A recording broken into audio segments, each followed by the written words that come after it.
Hey gang, I'm here holding space. It's been a minute.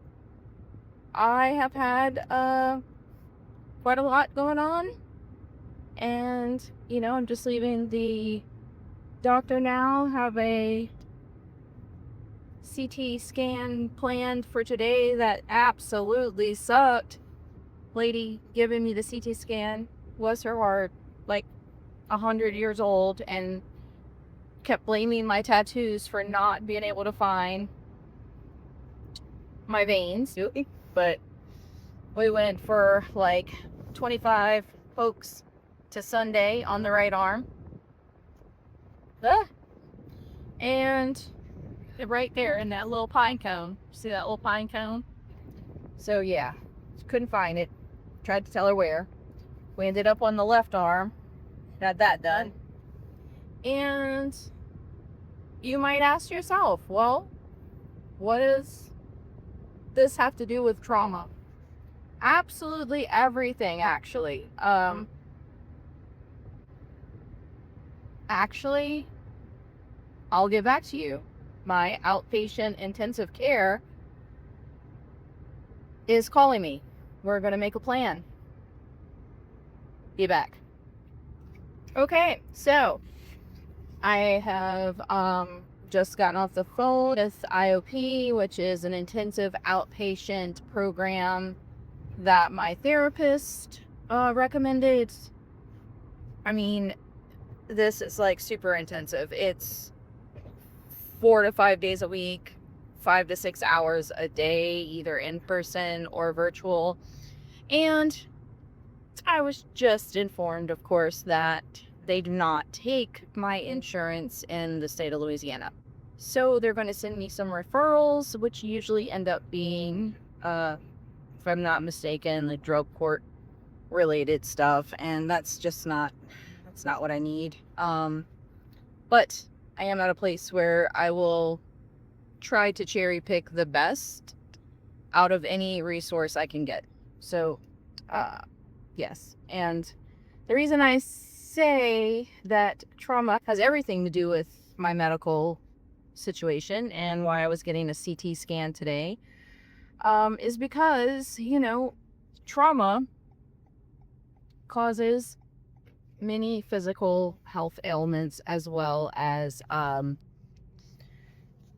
mental health issues and anxieties and things like that. So I have been, experiencing a plethora of health conditions from, high cortisol, which is what my CT scan was for today. It's checking my adrenal glands, which happen to be on top of your kidneys, and they pump cortisol. Now, that's great if, you are running from a bear, is what my therapist told me. However, I don't live my life day to day running from a bear, but it sure feels like it. So that is causing a problem in my body. Everything from high blood pressure to cardiovascular issues. Let's see, sleep issues and chronic fatigue, weight gain, lots and lots of things. So I'm trying to figure out what's going on. I'm prone to have tumors. I actually had a brain tumor removed in 2021, and I was informed that we can develop these brain tumors on our pineal glands due to traumatic stress as well. So I have no way of, linking the two together. I just know that I have lived my share of a hellacious life, and it's probably related to multiple issues I deal with. So, taking the steps to physically get these conditions under control, and I hope that you listen to your body, and if your body is telling you that there's something not right, you know, listen to it. Talk to your doctor, be your best advocate if you need help. let me know. I'm really good at advocating for myself. All these autoimmune disorders that have popped up in my life. I have Cushing's syndrome right now, possible Hashimoto's, mast cell activation, which you can see right here, kind of starting out. Like anytime I, you know, deal with certain situations that are very stressful, I just have these, I call them flare-ups, and fibromyalgia is one of them, things like that. So I was experiencing some really dark days. I could not bring myself to understand what was happening, or maybe I just didn't want to let myself believe that, my mental health had peaked and had gotten the best of me. So I made an emergency appointment with my counselor. I saw her. I hadn't seen her in months because I fall off the wagon with everything. And I had a really bad experience with a therapist that I tried to see a couple of weeks ago about my ADHD symptoms. And she kept bringing up, we never even got to the source of why I was there, honestly. She just kept making comments that made me uncomfortable, like, I'm not going to prescribe you a stimulant. And I was like, well, I'm not here to talk about that. That's great. I'm just here to treat my symptoms. So I was put on a non-stimulant ADHD medication, and I'm hoping that helps. I take it at night before bedtime. I'm very open to receiving some sort of comfort at this point. My depressive symptoms had gotten very depressive. I was in a state of like catatonic just being of some sort where I couldn't really function. I was just deregulated. My nervous system was a wreck.